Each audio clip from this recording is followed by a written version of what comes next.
Hi friends, welcome back to my channel. ഇന്നൊരു സ്നാക്കിൻ്റെ റെസിപ്പിയാണ് ഞാൻ നിങ്ങളായിട്ട് ഷെയർ ചെയ്യാൻ പോകുന്നത്. മലബാർ ഏരിയയിലൊക്കെ കൂടുതലായിട്ട് കാണപ്പെടുന്ന ഒരു സ്നാക്കാണിത്. റൊട്ടിയുടെ ഉള്ളിൽ നമ്മൾ ഫില്ലിംഗ് ഒക്കെ നിറച്ചിട്ട് ചെയ്യുന്ന ഒരു സ്നാക്കാണ്. അപ്പോൾ ആദ്യം നമുക്കിതിൻ്റെ ഫില്ലിങ് തയ്യാറാക്കാൻ വേണ്ടിയിട്ട് കുറച്ച് ചിക്കൻ ഫ്രൈ ചെയ്തെടുക്കണം. അപ്പോൾ ഇത് ബോൺലെസ് ആയിട്ടുള്ള ചിക്കനാണ്. സാധാരണ നമ്മൾ ചിക്കൻ ഫ്രൈ ചെയ്യുമ്പോഴുള്ള എല്ലാ മസാലകളും കൂട്ടിയിട്ട് ഒന്ന് മാരിനേറ്റ് ചെയ്ത് വെച്ചതായിരുന്നു. അപ്പോൾ അതൊന്ന് ഫ്രൈ ചെയ്തെടുക്കുകയാണ്. അടച്ചു വെച്ചിട്ട് വേവിച്ചാൽ മതി. ഒരുപാട് മുരിഞ്ഞ് പോകേണ്ട ആവശ്യമൊന്നുമില്ല, ഒന്ന് വെന്ത് കിട്ടിയാൽ മതി. ഇപ്പോൾ കുറേ എണ്ണ ഒഴിച്ചിട്ട് നമ്മൾ ഡീപ്പ് ഫ്രൈ ചെയ്തെടുക്കേണ്ട ഒരു ആവശ്യമൊന്നുമില്ല. ഇങ്ങനെ ഒരു ഷാലോ ഫ്രൈ ആയിട്ട് ചെയ്തെടുത്താൽ മതി. പിന്നെ ഇങ്ങനെ ഫ്രൈ ചെയ്യുന്നതിന് പകരം മഞ്ഞളും കുരുമുളകും ഉപ്പൊക്കെ ഇട്ടിട്ട് മാത്രമായിട്ട് അങ്ങനെ പുഴുങ്ങിയെടുത്താലും മതി. ഇങ്ങനെ ഫ്രൈ ചെയ്യുമ്പോൾ ഒന്നും കൂടി കൂടുതൽ ടേസ്റ്റി ആണെന്നുള്ളൂ.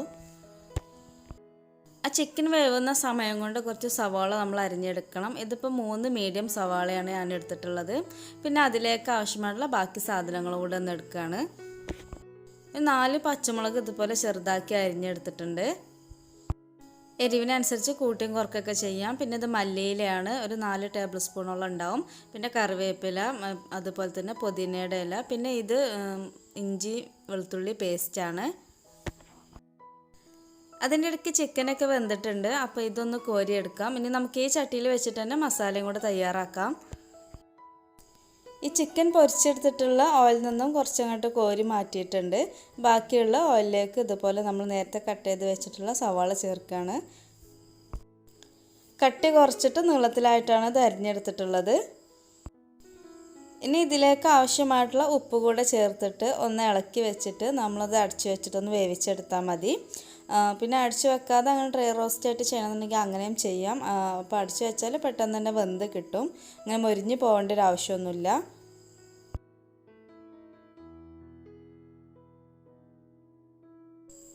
ഈ സവാള ഒന്ന് വഴണ്ടി വന്നിട്ടുണ്ട്. അപ്പോൾ ഇതിൽ പൊടികളൊന്നും ചേർത്തിട്ടില്ല. എണ്ണയിലുണ്ടായിരുന്ന മഞ്ഞളുടെ നിറമാണ് കാണുന്നത്.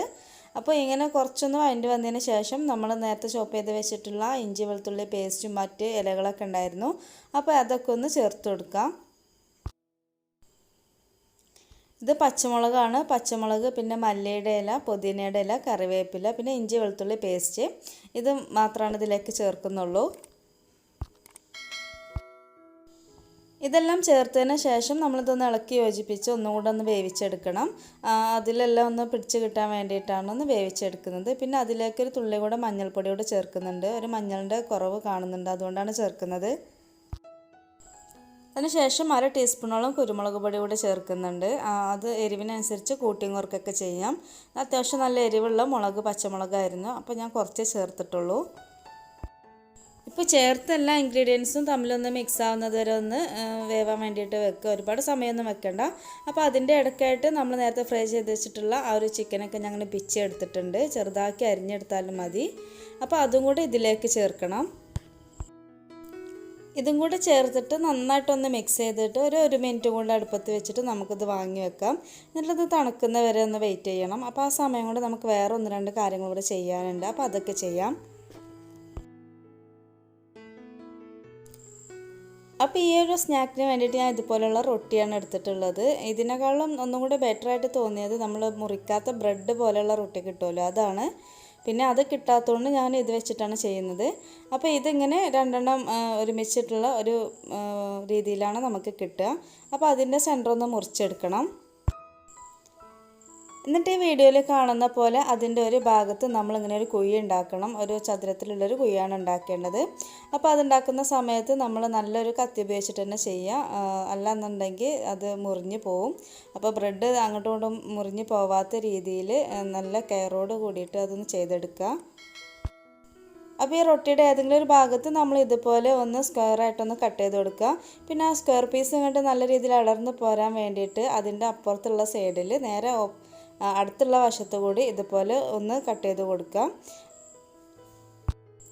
അങ്ങനെ ചെയ്യുകയാണെങ്കിൽ നമുക്ക് ഈസി ആയിട്ട് ആ പീസ് ഇങ്ങോട്ട് എടുക്കാൻ പറ്റും. അല്ലാന്നുണ്ടെങ്കിൽ പിന്നെ നമ്മളിങ്ങനെ വീണ്ടും ഇങ്ങനെ കത്തി വെച്ചിട്ട് ഇങ്ങനെ തോണ്ടി എടുക്കേണ്ടി വരും. അപ്പോൾ അതിനേക്കാളും ഈസി ആയിട്ടുള്ളത് അതിൻ്റെ സൈഡിലൂടെ ഒന്ന് കീറി കൊടുക്കുന്നതാണ്. ഇങ്ങനെ ഓരോന്നും നമ്മളിങ്ങനെ എടുത്തതിന് ശേഷം അതിൻ്റെ മുകളിലായിട്ട് തന്നെ ഇത് വെച്ച് കൊടുക്കുക. കാരണം നമ്മൾ 2-3 ഒരുമിച്ച് ചെയ്യുന്ന സമയത്ത് ഓരോ പീസുകൾ തമ്മിൽ അങ്ങോട്ടും ഇങ്ങോട്ടും മാറും. അപ്പോൾ മാറാതിരിക്കാൻ വേണ്ടിയിട്ടാണ് അങ്ങനെ വെക്കുന്നത്. അപ്പോൾ അങ്ങനെ വെക്കുന്നതിന് മുന്നേ ആയിട്ട് അതിൻ്റെ ഉള്ളിലുള്ള പാർട്ട് കുറച്ചിങ്ങോട്ട് നമ്മൾ ഒഴിവാക്കിയിട്ട് വേറെ വെക്കണം.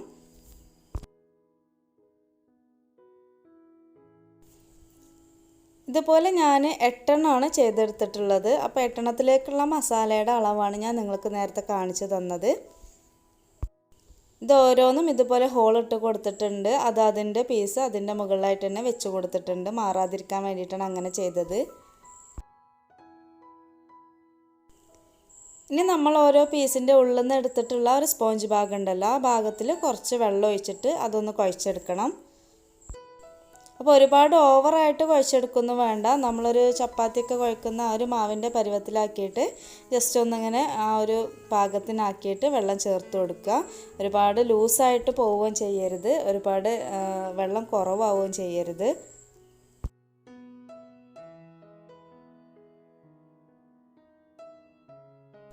ഇനി നമ്മൾ ആദ്യം ഹോളിട്ട് കൊടുത്തിട്ടുണ്ടായിരുന്ന ഒരു റൊട്ടി എടുക്കാം. അപ്പോൾ അതിൻ്റെ ആ ഒരു അടപ്പ് മാറ്റിയിട്ട് അതിൻ്റെ ഉള്ളിലേക്ക് നമ്മൾ ആദ്യം ചെയ്ത് വെച്ചിട്ടുള്ള ഒരു മസാല ഉണ്ടല്ലോ, ഉള്ളിയും ചിക്കനൊക്കെ വെച്ചിട്ട് ചെയ്ത് വെച്ചിട്ടുള്ള മസാല ഉണ്ടല്ലോ, അതിൽ നിന്ന് കുറച്ചെടുത്തിട്ട് ഇതിലേക്കൊന്ന് ഇട്ട് കൊടുക്കാം. അതിന് മുകളിലായിട്ട് ഒരു പുഴുങ്ങിയ മുട്ടയുടെ പകുതിയാണ് ചേർക്കുന്നത്. ഇത് ചെറിയ റൊട്ടിയാണ്, അതുകൊണ്ടാണ് പകുതി ചേർക്കുന്നത്. വലുതാണെന്നുണ്ടെങ്കിൽ നമുക്കൊരു മുട്ട മുഴുവനായിട്ടും ചേർക്കാൻ പറ്റുമായിരുന്നു. എന്നിട്ട് അതിൻ്റെ മുകളിൽ വീണ്ടും കുറച്ചുകൂടെ മസാല വെച്ച് കൊടുക്കുകയാണ്. അപ്പോൾ മസാലയൊക്കെ ഫില്ല് ചെയ്തതിന് ശേഷം ആ ഹോളൊന്ന് അടക്കണം. അപ്പോൾ നമ്മൾ കട്ട് ചെയ്ത് വെച്ചിട്ടുള്ള ഒരു അടപ്പിൻ്റെ ഭാഗം ഉണ്ടല്ലോ, അത് ഇതിൻ്റെ മുകളിലായിട്ടൊന്ന് പ്രസ് ചെയ്ത് കൊടുത്താൽ മതി. എന്നിട്ട് 4 സൈഡും നമ്മൾ ഹോള് മറയുന്ന രീതിയിലാക്കണം. അതിന് വേണ്ടിയിട്ട് നമ്മൾ അതിൻ്റെ ഉള്ളിൽ നിന്ന് എടുത്തിട്ടുള്ള ആ ഭാഗവും വെള്ളം കൂടെ മിക്സ് ചെയ്ത് വെച്ചതുണ്ടല്ലോ, അത് വെച്ചിട്ട് ഇങ്ങനെ തേച്ച് കൊടുത്താൽ മതി. നമ്മളൊരു മൈദയുടെ പശയൊക്കെ തേച്ച് കൊടുക്കുന്ന അതേപോലെയാണ് ഇത് വെച്ചിട്ടൊന്ന് തേച്ച് കൊടുത്താൽ മതി. ഇതിൻ്റെ ഏതെല്ലാം ഭാഗത്താണ് നമുക്ക് ഹോളായിട്ട് തോന്നുന്നത് ആ ഭാഗത്തൊക്കെ ഇങ്ങനെ തേച്ച് കൊടുത്താൽ മതി. എന്നിട്ട് നന്നായിട്ടൊന്ന് പ്രസ് ചെയ്ത് കൊടുക്കുക. അതെല്ലാം ഒരു ലെവലിലായി കിട്ടാൻ വേണ്ടിയിട്ട് ഒന്ന് പ്രസ് ചെയ്ത് കൊടുക്കുക. നമ്മൾ കൈ വെച്ചിട്ട് തന്നെ ഒന്നിങ്ങനെ പ്രസ് ചെയ്ത് ലെവലാക്കി എടുത്താൽ മതി.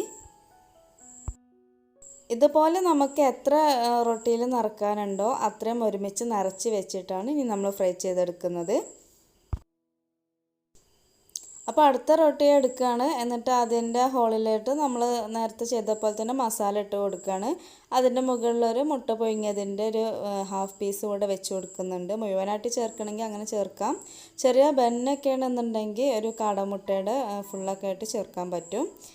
എന്നിട്ട് നമ്മൾ വീണ്ടും ആ ഒരു മസാല ചേർത്തിട്ട് അതിൻ്റെ മുകളിലായിട്ട് ആ ഒരു അടപ്പ് വെച്ചിട്ട് അടിച്ചെടുക്കുകയാണ്. എന്നിട്ട് ആ ഗ്യാപ്പൊക്കെ ഫില്ല് ചെയ്യാൻ വേണ്ടിയിട്ട് ആ ബ്രെഡിൻ്റെ മിക്സ് കൂടെ ഒന്ന് തേച്ചിട്ട് ഒന്ന് ശരിയാക്കി കൊടുക്കുക. ഇത്രയേ ഉള്ളൂ പണി. നമ്മൾ ചെയ്യുന്ന സമയത്ത് ആദ്യത്തെ തവണ ചെയ്യുമ്പോൾ കുറച്ച് ബുദ്ധിമുട്ടായിട്ട് തോന്നും, പിന്നൊക്കെ ഈസി ആയിട്ട് നമുക്ക് ഫീൽ ചെയ്യും.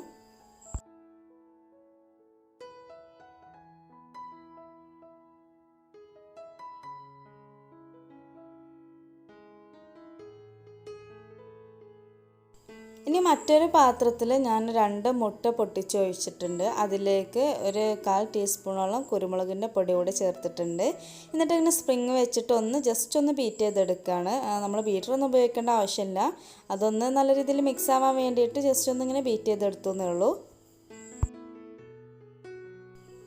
ഇനി ഒരു ഫ്രൈയിങ് പാൻ അടുപ്പത്ത് വെച്ചിട്ടുണ്ട്. നോൺ സ്റ്റിക്കിൻ്റെ പാനാണ് ഞാൻ എടുത്തിട്ടുള്ളത്.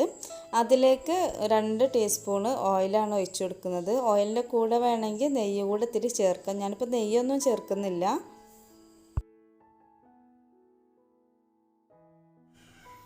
ഇപ്പോൾ പാനിൽ ഒഴിച്ചിട്ടുള്ള എണ്ണയൊക്കെ ചൂടായിട്ടുണ്ട്. ഇനി നമ്മൾ ഫില്ലിങ്ങൊക്കെ നിറച്ച് വെച്ചിട്ടുള്ള റൊട്ടി ഉണ്ടല്ലോ, ഒരു ക്യൂബ് ഷേപ്പിലാണ് അതുള്ളത്. അതിൻ്റെ 6 വശം ഇതുപോലെ ഈ ഒരു മുട്ടയുടെ മിക്സിൽ നമ്മളൊന്ന് ഡിപ്പ് ചെയ്തെടുക്കണം. എന്നിട്ട് നേരെ ഇത് ആ പാനിലോട്ടൊന്ന് വെച്ച് കൊടുത്താൽ മതി. അപ്പോൾ മിക്സിൽ നമ്മളിങ്ങനെ മുക്കിയെടുക്കുമ്പോൾ അതിൽ എക്സസ് ആയിട്ടുള്ള ഭാഗം ഈ ഒരു പാത്രത്തിൻ്റെ സൈഡിൽ വെച്ചിട്ട് തന്നെ നമുക്ക് ഈ പാത്രത്തിലേക്ക് തന്നെ ആക്കിയിട്ട് മാറ്റാം. ബാക്കിയുള്ളതും കൂടെ ഡിപ്പ് ചെയ്യുമ്പോൾ നമുക്ക് അതിലേക്ക് വേണ്ടിയിട്ട് എടുക്കാൻ പറ്റും.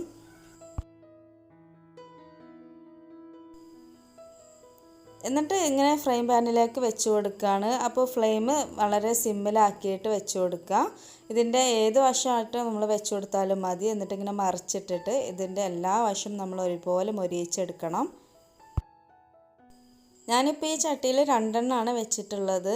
2 എണ്ണം വെക്കാനുള്ള ഗ്യാപ്പ് തന്നെ ഉള്ളൂ. വേണമെന്നുണ്ടെങ്കിൽ 3 എണ്ണമൊക്കെ വെക്കാം. പക്ഷേ അങ്ങനെ ആകുമ്പോൾ നമുക്കിത് അങ്ങോട്ടും മറിച്ചിടാനൊക്കെ ബുദ്ധിമുട്ടാകും. അപ്പോൾ ഇതിൻ്റെ ഒരു ഭാഗം മൊരിഞ്ഞ് കഴിഞ്ഞതിന് ശേഷം നമ്മളിങ്ങനെ 2 സ്പൂൺ എന്തെങ്കിലും വെച്ചിട്ട് ഇതൊന്ന് മറിച്ചിടുക. അങ്ങനെ ഇതിൻ്റെ എല്ലാ വശവും ഇങ്ങനെ മറിച്ചിട്ട് കൊടുക്കണം. അപ്പോൾ ഏകദേശം നമ്മൾ ആ ഒരു റൊട്ടിയുടെ ഒരു ബ്രൗൺ കളർ ഉണ്ടല്ലോ, ഒരു കളറാവുന്നത് വരെ ചെയ്താൽ മതി. ഒരുപാട് അങ്ങോട്ട് കരിഞ്ഞ് പോവുകയൊന്നും ചെയ്യരുത്.